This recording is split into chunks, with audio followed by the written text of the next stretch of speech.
So with the PS5 coming out next year, a lot of people have been wondering what the price point is going to be with the games. Now, of course, this fluctuates a lot depending on the region or country you live in.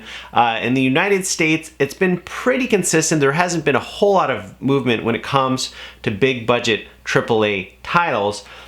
During the time when the PS1 was launched, you had when the PS1 and the Nintendo 64 is out, there's a little bit of turbulence as far as price goes. I remember like a game like Metal Gear Solid, games like this, big budget title games at the time, it was pretty common for these games to be anywhere from $40 to $50 in the United States.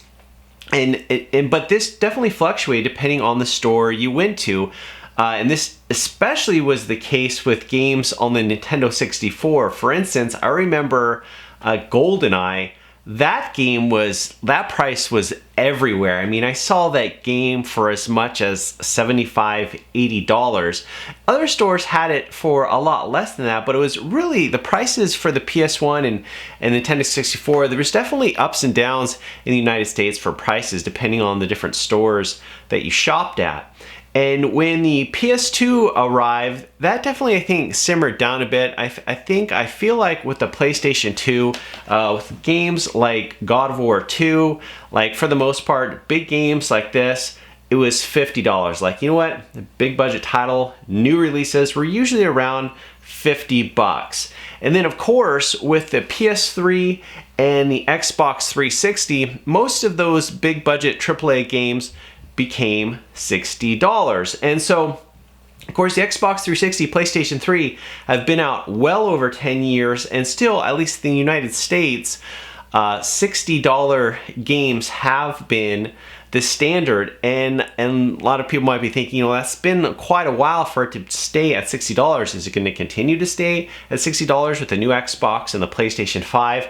And I do have to say, I feel like one of the big reasons why games have continued to stay at $60, a couple different reasons, and people have been curious on why haven't things increased, mainly because a lot of these budgets for these big games have really gone through the roof. Some of these games are tens of millions of dollars for the budget, and some like super big games I believe are like pushing up to close to $100 million. We were talking about budgets that compare to like big movie budgets.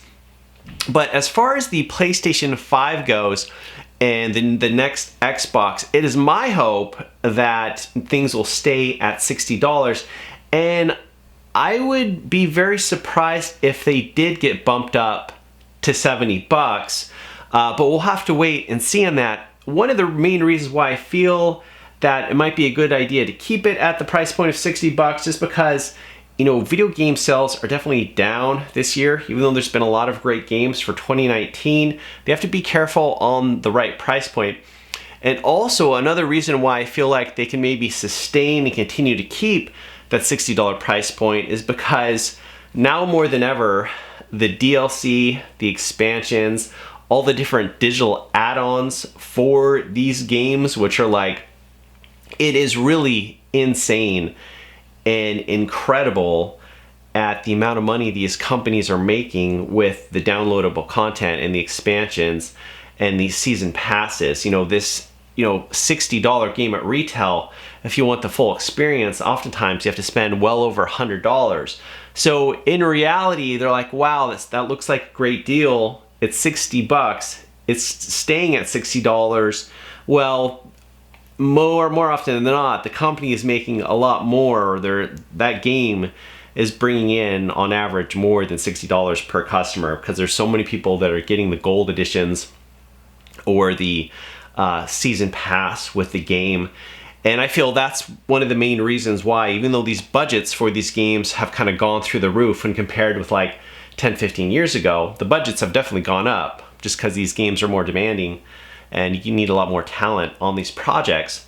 Because you have the downloadable content, because you have all these add-ons, it kind of adds it. So like, we're like, yeah, you can keep it at $60, but I feel that the PS5 games, the next Xbox systems are going to stay at that price.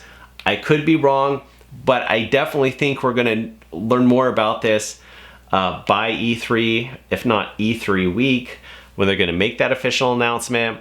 I really feel they need to stay competitive, just mainly because PC gaming and mobile gaming is more popular than ever. A lot of the mobile games you can download for free, and a lot of the PC games you can buy for $10 or more less than the console counterpart on retail day. But guys, let me know your thoughts on the future prices for games on the future PS5 and the next Xbox system. And as always, guys, thanks so much for watching. I'll catch you later.